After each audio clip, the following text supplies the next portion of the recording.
Well, spring is in the air here. The temperatures are in the low 60s pretty consistently. The buds are starting to come out on the trees, and that means only one thing. Turkey season is right around the corner. Today on the Deerskin Diary, I'm going to show you how to make a wingbone turkey call with nothing more than things you can buy at your local grocery store. So stick around. I know this episode's going to be calling to you.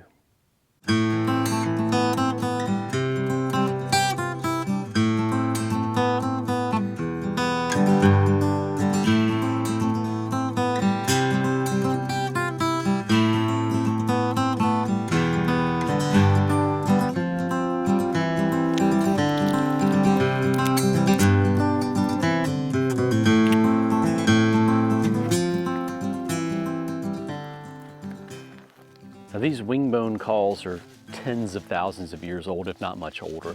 I think the oldest known call is in the National Wild Turkey Federation Museum in South Carolina, and it's reported to be 6,500 years old. But these calls are not just native to North America. There's archaeological evidence in Europe of swan bones being used to make a suction type call like this, likely for the calling of animals, but also for the mimicry for any other potential human use that could have been thought of. This is a turkey wing. This came off of a jake that I harvested a few years ago, and we're going to be utilizing the hollow bones of the wing itself to make the call, but we don't need a wild turkey wing to do it. Now, what nature doesn't provide, the grocery store will. I'm going to be using these store-bought turkey wings to make this call. They work exactly the same way, and they're much more easily obtainable for you if you want to do this project at home, again, for yourself or with your kids or grandkids. I am not implying that Euro-Americans on the frontier sat around making wild turkey wingbone calls. I actually have no evidence of that, but what I do know is that some Euro-Americans at least observed natives turkey hunting, and in one case, I actually observed them using a turkey wingbone call. Judge Hugh Welsh in the early 19th century in Ohio said that, quote, "They made calls for deer. They used to call turkeys with the bone of the wing. They sucked the wind in hiding behind a log. They imitated the hen, which was just like a tame turkey." Now, one of the first things we need to do is get these turkey wings in some simmering water. We need to simmer and boil them long enough to get all the meat off the bones and the marrow out from the inside. It's going to take just a little bit.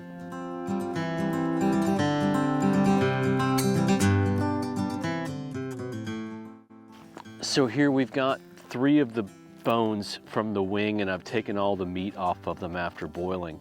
So I've got the small bone here, the medium-sized bone, and this large bone, and I may or may not use all 3. Some of this is a little bit like making a puzzle. I know I'm going to use the smaller one for the mouthpiece and the medium one for the trumpet, but sometimes I can fit all 3 together after cutting it off here and cutting it off here, and I can make an even larger and potentially louder turkey call.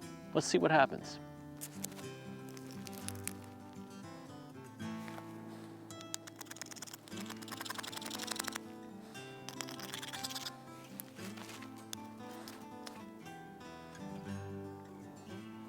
So just off camera, I've actually sawn these bones here on top into the rough shape that I want, but I've left these other ones whole just for clarification purposes on the camera. So I have the small, the medium, and the large bone. And what I've done here is the small bone I've cut off in a logical place here, and I still need to finish cleaning it and hollowing it out.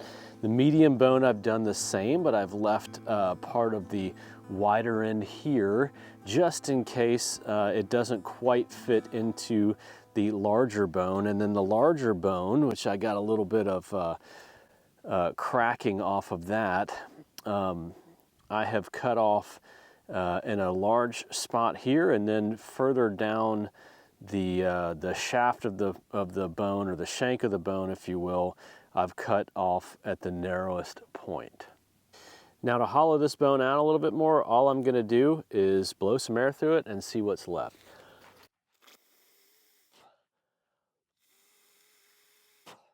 So now I've got a flat end on one side and I've got a more rounded end on the other.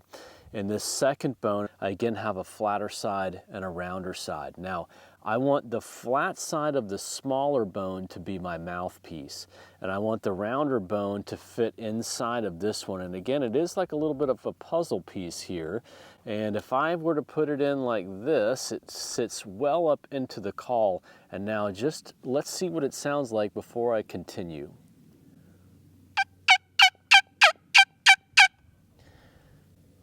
And I think that sounds pretty good. So I'm going to finish cleaning these up. We're going to glue it up, and this will be our final version of the turkey call.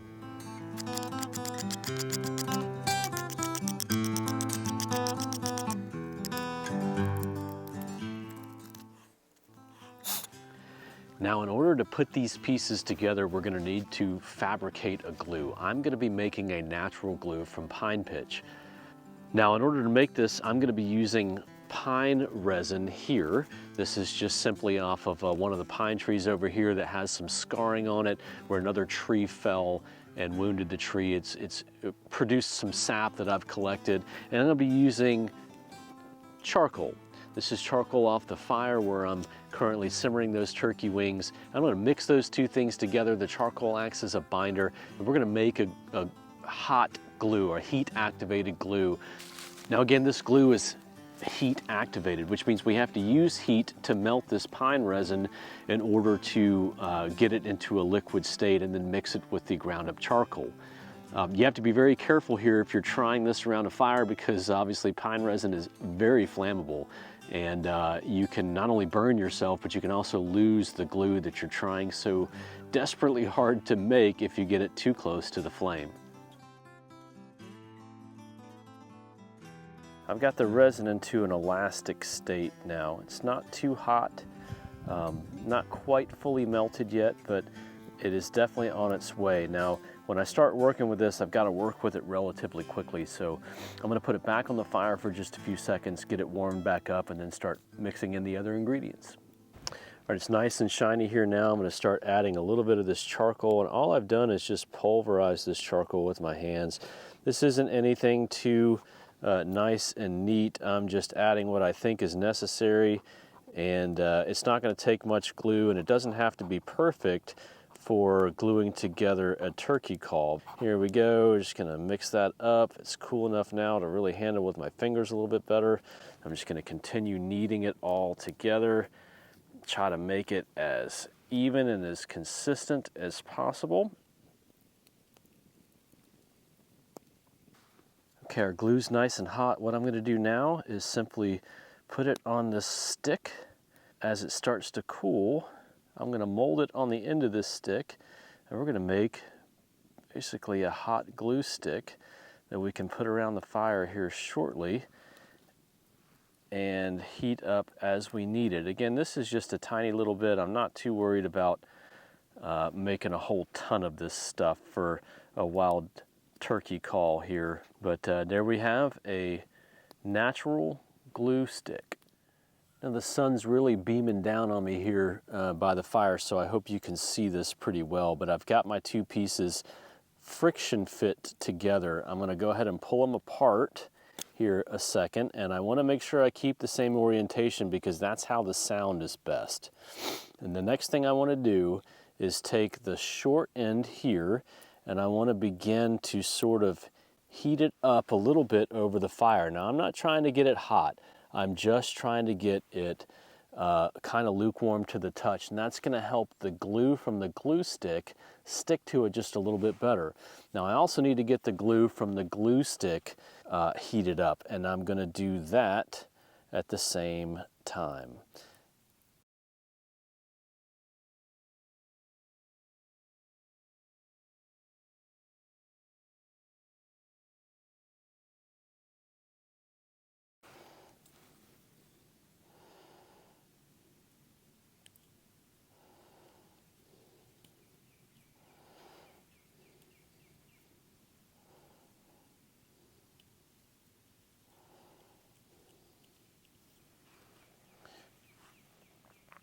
All right, we got it semi-glued on. We're going to add a little bit more glue to the joint right there, but first we got to test it and make sure we didn't get any glue in the bone itself. I think it sounds pretty dadgum good. So we're going to get some more glue around the edge and then we'll finish it up. Now the last thing I want to do with this caul is I want to wrap that glued joint here with some sinew. Now this is whitetail sinew from the back strap, and you can save it from a deer that you've processed. It typically is found along one of the best parts of the deer, which is that back strap piece that runs on both sides of the spine. This is the sinew that kind of holds all that together, and I try to save as much of it as I can because it's really useful for things like this. You can see how fibrous it is, and these sinew fibers are very valuable for, you can use them for thread, for sewing, all kinds of different things. So I'm going to use just a little bit of these, and I simply pull them apart. Now again, if you don't have deer sinew, it's not the end of the world. You can use string, you can use rawhide. You don't even need to use anything at all rather. If you don't want to try to make your own pine pitch glue, well, that's fine too. You can use any kind of glue. Even Elmer's glue will work to a point, or any kind of other epoxy just to hold these two together. And at the end of the day, even if you don't glue them together, they're probably not going to come apart too badly on you until you start pulling on them. But this is to make a more permanent caul. Now this sinew, I need to put in my mouth and chew it up for a minute. It's rehydrating the sinew, and as it rehydrates, it's actually going to become almost self-adherent.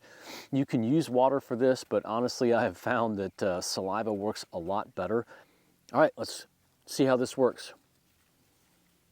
I've got the piece of sinew stretched back out now. It's completely rehydrated, and all I want to do is hold on to the end, press it on with my thumb, and I simply want to give it a couple of turns, and then I'm just going to turn the caul and begin wrapping both segments here. I keep my finger on it, and you can see where it's starting to wrap. Now this sinew becomes almost transparent once it's rehydrated, but what I can do is wrap these two pieces together, and the cool thing about it is it becomes almost self-adherent, and so I really don't even have to knot it. What I've done is just press it in like so to itself, and I'll probably put just a little more glue on the outside of this to help hold it together. And now that is definitely not going anywhere. All right, well, let's try this one out now. It's all done.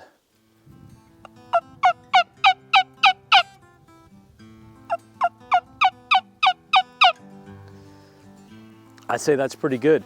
Just some turkey wing bones that I got from the grocery store, boiled up and cleaned out. A little bit of pine pitch resin glue that I made, but you can use anything. You can use epoxy, or you can try making your own, and some whitetail deer sinew that I've wrapped around it. This one's ready to go for the upcoming spring turkey season.